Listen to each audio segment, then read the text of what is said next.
आज हम बात करते हैं बीजेपी गवर्नमेंट में हुए स्कैम्स के बारे में। तो चलिए वीडियो शुरू करते हैं।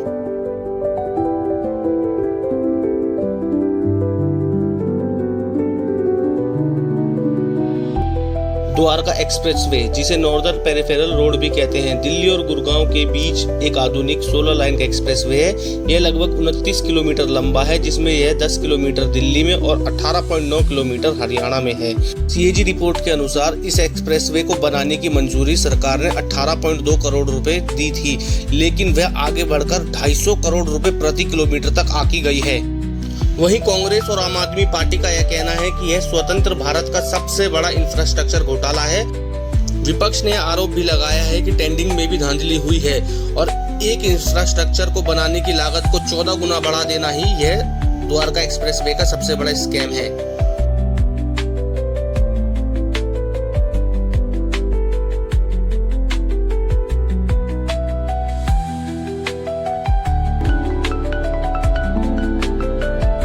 इलेक्टोरल बॉन्ड स्कैम भारत के इतिहास का एक बहुत बड़ा राजनीतिक चंदा घोटाला माना जाता है। इसके तहत सत्ताधारी पार्टी यानी बीजेपी पर आरोप लगा कि उन्होंने सरकारी जांच एजेंसी ईडी और सीबीआई का डर दिखाकर कंपनियों से करोड़ों का चंदा लिया और उन्हें बदले में भारी मात्रा में ठेके और नियमों में ढील दी। सत्ताधारी पार्टी को दान देते थे। इसके बाद उनकी जांच या तो बंद हो जाती थी या धीमी पड़ जाती थी।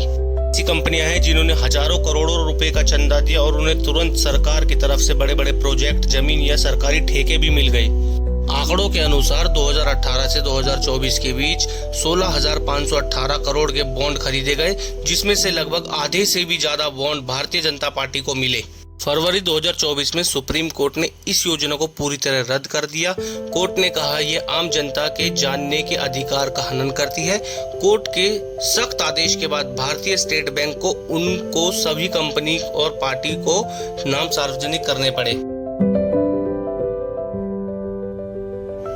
पीएम केयर फंड से जुड़े विवाद मुख्य रूप से इसकी पारदर्शिता और जवाबदेही से जुड़े आलोचकों और विपक्षी दलों का आरोप है कि इस फंड में भारी दान आने के बावजूद सरकार इसका पूरा हिसाब सार्वजनिक क्यों नहीं करती। सुप्रीम कोर्ट में याचिका लगाई गई थी कि इस फंड का ऑडिट सीएजी से कराया जाए, लेकिन अदालत ने इन याचिकाओं को यह कहकर खारिज कर दिया कि यह ट्रस्ट स्वतंत्र है। कई लोगों ने सवाल उठाए कि आखिर विभिन्न सरकारी मंत्रालयों और सार्वजनिक उपक्रमों का पैसा इस फंड में कैसे जमा हो सकता है, जबकि फंड के नियम के अनुसार यह किसी सरकारी संस्था द्वारा नियंत्रित नहीं है। पीएम केयर फंड में कथित घोटाले या विवाद का कोई एक निश्चित आंकड़ा नहीं है, लेकिन आधिकारिक आंकड़ों के अनुसार इस फंड में 2019 से 2023 के बीच कुल 13,605 करोड़ रुपए जमा हुए। यह विवादित राशि का मामला नहीं है, बल्कि पारदर्शिता की कमी का है। तो अब तक का सबसे बड़ा स्कैम सामने आया, राम मंदिर में चंदा चोरी।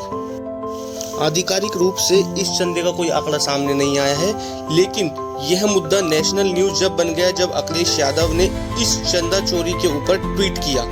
जब राम मंदिर का निर्माण चल रहा था, तब राम मंदिर निधि समर्पण अभियान इस नाम से श्रद्धालुओं से फंड रेजिंग की गई और श्रद्धालुओं ने 1 महीने से भी कम समय में 1511 करोड़ तक का डोनेशन भी कर दिया। अब इन पैसों से राम मंदिर के लिए जमीन खरीदी जानी थी, लेकिन जो जमीन खरीदी गई वह नॉर्मल नहीं थी। मई 2021 को अयोध्या के मेयर ऋषिकेश उपाध्याय के भतीजे दीप नारायण से एक जमीन ली गई। दीप नारायण ने यह जमीन 2.5 महीने पहले मात्र 20 लाख रुपए में खरीदी थी और 2.5 महीने बाद इस जमीन को उसने ट्रस्ट को 2.5 करोड़ रुपए में बेच दिया था। और 2.5 महीने में 20 लाख से 2.5 करोड़ बना पैसा किसकी जेब में गया। ऐसे ही 2 लोगों ने 1.2 हेक्टेयर जमीन 2 करोड़ रुपए में खरीदी और खरीदने के केवल 10 मिनट बाद ही ट्रस्ट को 18.5 करोड़ रुपए में यह जमीन बेच दी। इसी तरीके से बीजेपी एमएलए ने 20 लाख रुपए में एक पंडित से एक जमीन खरीदी और ट्रस्ट को 2.5 करोड़ रुपए में बेच दी। सोसाइटी इस चंदा चोरी की पूरी तरह से जांच कर रही है और कई आरोपियों को अभी गिरफ्तार भी कर लिया गया है। तो ये हैं कुछ ऐसे स्कैम जो बीजेपी गवर्नमेंट में हुए हैं। तो वीडियो को यहीं खत्म करते हैं। वीडियो अच्छी लगी हो तो लाइक, शेयर, कमेंट और सब्सक्राइब जरूर करना।